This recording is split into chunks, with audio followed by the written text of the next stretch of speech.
Yeah, here we go. Here we go. Marcellus Sports Shooting Stars. We bring the game to you. And coach, you are the first double repeat customer here on the Soul Block podcast, man. First time a guest has come back on. So, ladies and gentlemen, put your hands together for Coach Gerry Yonchiuk.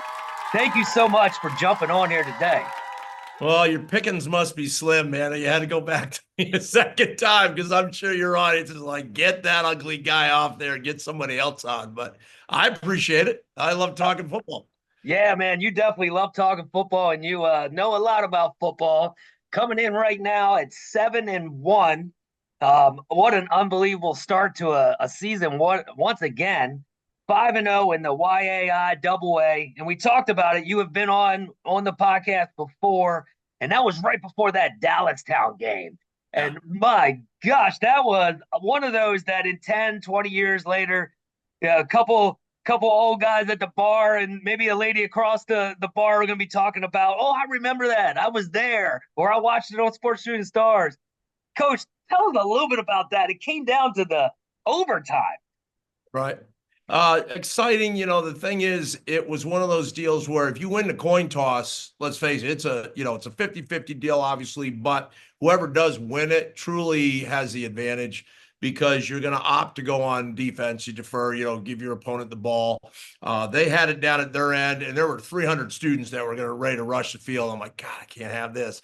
But I understood. I'm like, they were waiting for that and wanted that opportunity. So when they scored and then took the field goal or kicked it, I thought, well, we got a shot. So when we got I got misquoted. When we actually got in there to go for the two, I knew they'd have to be aggressive because as we would, if you're thinking a team's going to pass, you're going to pin your ears back. So all four jumped, and then we had half the distance to the goal. Well, I played in a game where we were down 20-0 at or 21-0 at halftime. This is probably 20 years ago as a head coach.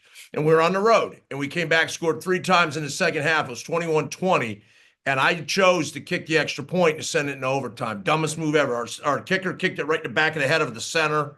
So it was no good. We lost 21-20, and I thought, I'm not doing that again if we have the opportunity. Like, I didn't want to – it wasn't an ego thing. I just said, you got to go with it. You got to roll with it if you feel the momentum's there. So what we did is if they didn't jump, we probably would have gone for a second overtime, but then advantage would have been back to Dallastown because then we would have had the ball first on offense and had to go from there. But at that point, Tyler Fry had just been – picking up first downs when we needed it out of our jumbo set, and I knew that kid wouldn't be denied.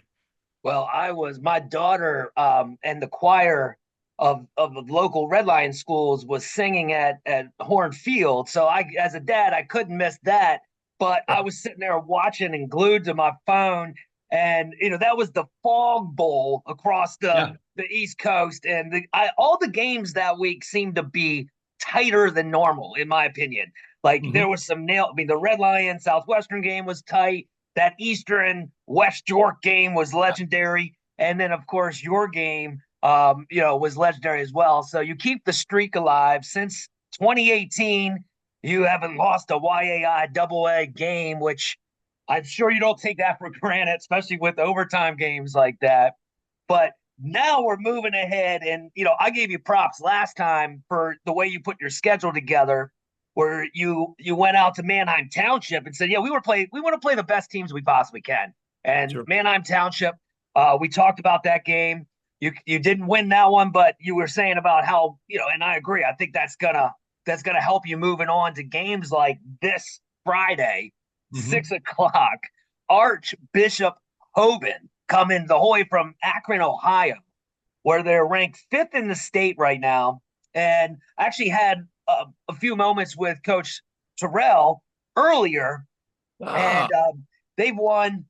They've been in the state championship, I believe, 8 times in a row. He said, "Judge how smart I am with scheduling, doesn't it?" Wow, 8 times in a row, and then they've won it 5 times out of that 8. But he's not taking you guys for granted, and he shouldn't. I mean, they're leaving Friday morning. Do you think we have? I mean, was he giving you interview talk, or was he like, we got to play well to like? I'm curious what they think of us. Being like they play a national schedule. Yeah, no, he, I think he did. and maybe he was just giving me the vibe, but he seemed like he was really like I started talking about. He's got guys, he got two players, Ohio State, commits. He's got, I mean, D1 all over the place, and he's like, look, I don't want to talk about any of that. He's like, that I can't control any of that. He's like, all these schools are throwing out these big offers. He said, all I control is my team, and I'm gonna we're gonna stop on the way. We're gonna stretch a few times. We're gonna try to get there at least 3 hours early. And he's like, look, these guys we're going against. He was giving you guys props, and yeah, I mean, we know the recipe, and I've done it myself. Where you come into the game thinking you're winning, and next thing you know, like Mike Tyson says, you get punched right in the mouth, and you don't know what the game plan is. So, man, we talked about D1 players. You have D1 players, so I mean, what is your message to the guys this week? Well, I think you gotta roll into this thing with realistic expectations. Are they a very good team? No question. I mean, it reminds me a little bit when we played St. Joe's. The quarterback that time is, the kid at Syracuse is really good. So, but they have talent all across the board. I don't know if they've played a pass offense like ours, so that may be a little bit different than what they're used to. They're, a real physical football team. They have athletes all over the field, but realistically, what we say is we would like to come out of this thing, be as aggressive as we can. If we can somehow bring this thing into the fourth quarter, with our air raid stuff, you can throw some points on people that maybe you shouldn't. So we're just going to go out and do our thing, because it doesn't matter if we lose 30-3. If we win 30-29, it still isn't going to matter. Or if they mercy roll us, or if we somehow finish it with a game-winning field goal, truly isn't going to matter in the state. But what's going to matter is, how does that better prepare us for the postseason? So that was the whole deal. It was either not have a game, and we wouldn't be doing this interview. Okay, it'd just be like we'd have a bye, and then we'd have a bye week, 2 weeks again. So having 2 byes in 3 weeks, I could not do that. No program in the country at any level wants to do that. So in order to have a game, this was the only game that we could get. Nobody wants to play them. And we had a difficult time. Week 9 is hard to start with, and unless you feel probably like you're the better team, you're probably not going to play a team. But at that point, if you're, if you know you're going to have a good group and you can play well, you're willing to take on the challenge. That is awesome. So was this during the summer or something? Did you reach out to them and say, hey, No, look? it was weird because Dan Hagerman, our athletic director, and I, from January on, when they redid the schedule, they really didn't think about how we had Reading the last time, and Reading was willing to play us. And so this time they just said, well, it worked out, and they just rolled the schedule the same way. They didn't reshuffle it, our league. So it was just kind of circumstance. This is what you have. And as you know, York High's had trouble getting games, and nobody wants to play them, especially with Jaheim. I mean, who would want to play him? So they opted out not getting a game because they couldn't. So we looked at some teams. There were even 2 schools from Tennessee that called us, but we looked in 9 different states. Looked in Jersey, looked into New York, all New England, everywhere we could, and we were running out of options.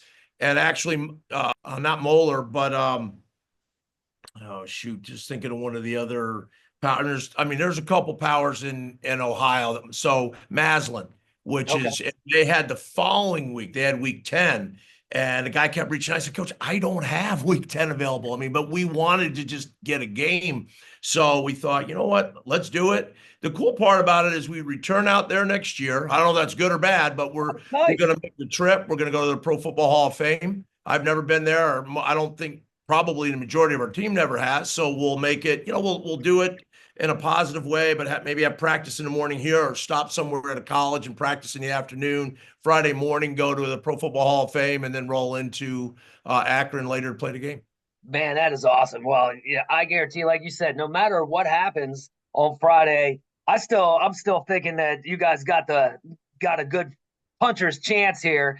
And but no matter what happens, it's not going to hurt you in the district. You guys are doing well there. It's not going to really hurt you there. And yeah, I think sitting out the second week, that's a great move. But talk about, like you just said, about going there next year too. I mean, that's the kind of stuff the kids and the coaches, I mean, you'll never forget that stuff, man. That is so cool. I just think that's one of those memories that you want to, you can have forever as a high school player. And I tell guys, And I'm sure if you watch, if you ask Bo or any NFL player, they'll tell you their most favorite experience as a football player usually is their high school experience, with their teammates, guys they grew up with. And that's why I said, guys, yes, I hope that you all play in college if you choose to, but the memories you're going to get, from the teaching, the growth that you make into a young man from being a preteen is just so special. So to be able to do that and take a trip there, I think is really cool. Yeah, man. Well, that's well said. And I'm one of the guys. I don't know if everybody's the same as myself, but I still smile on those memories. I still got some of my old WSBA tapes that I had to get converted to digital so I can, hear back on them. But yeah, I'm just a big fan now. And I said this on the broadcast before, but I grew up in Spring Grove. I live in the Red Line area. But when you start to learn more about these players and coaches and stuff, it's like, dude, you're just such a fan of the YAI, double A, and beyond. And it's getting noticed. I was in Philly yesterday for a big event, and people were talking about like Central and York and the talent that's here. So, and talking to Coach Terrell, which I'm going to drop that interview Friday morning, talking to him, he was saying that, he was watching Sports Shooting Stars and watching probably the Dallastown game, Right. getting ready for that. So that was a really cool and humbling, little nugget. So, but yeah, Cool. Coach, I really appreciate you jumping on. Now the time is Friday at 6:00, correct? Yes, and we're going to do the same next year going there. We did that when we played Del Val because they'll get back on their buses and they'll go back to Akron tomorrow night. So what we'll do, at least I believe they are. I don't Yeah, think that's what he said. Yep. we said. Yep. Then we'll do that next year where we will go, leave the day before, but after that game, and that game will get over by 8:15, 8:30 when it starts at 6 compared to like 9:15, 9:30 with a 7 p.m. kick. So they'll get on their buses and head home, and it'll be an earlier day for us. But I think we should get a nice crowd tomorrow night. It's supposed to be great weather. And, the interest in seeing a team from out of state, and let's face it, there'll be some guys on that team that'll be NFL players someday, Yeah. and why not get to see those guys in high school? I mean, that's a cool thing for any fan. Yeah, right now they got the number one cornerback in Ohio. He's just a junior, Elbert Hill.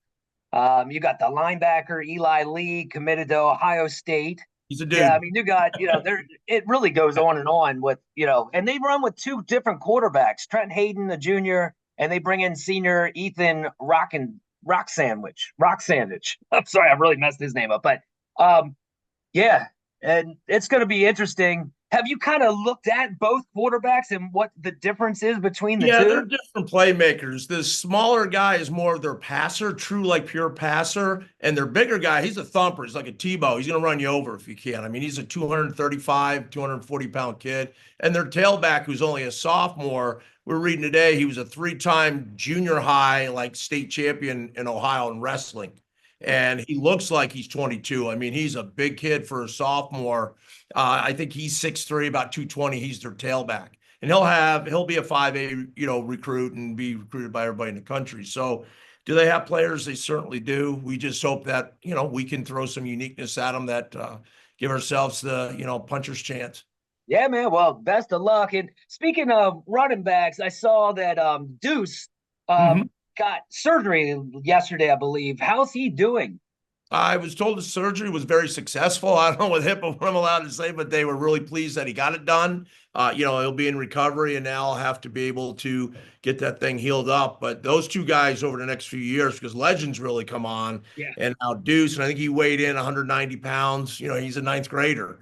And his brother, at Penn State, I was sharing with them today that, what was able to, transpire with Legend and how he's doing. So you may see a visitor from Penn State at our game tomorrow.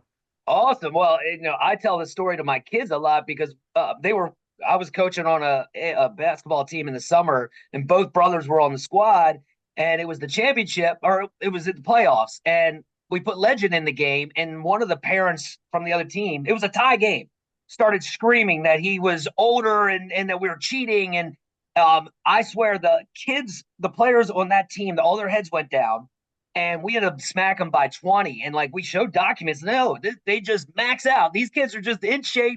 They're athletic. They got their dad who's, got pro football, and it just showed me too, though, like, sometimes parents try to jump in and literally crushed the game on that side. But Yeah. crazy story. But hey, Coach, I really appreciate it. Make sure you come out, get out there early around 5 o'clock this Friday as Central York goes against Archbishop Hoban. Coming from Ohio, it's going to be a classic, guaranteed. If you can't make it, watch it on Sports Shooting Stars. Coverage is going to start around 5:45. We bring the game to you. Coach Gerry Yonchiuk, thank you so much. Appreciate Thank your you. time. Tells, I really appreciate you having me on. Yeah, I'm going to bring you back, man. We'll get that third one. So I know you got Sounds some like a big plan. games coming up. So We bring the game to you. Contact us, sportsshootingstars@gmail.com.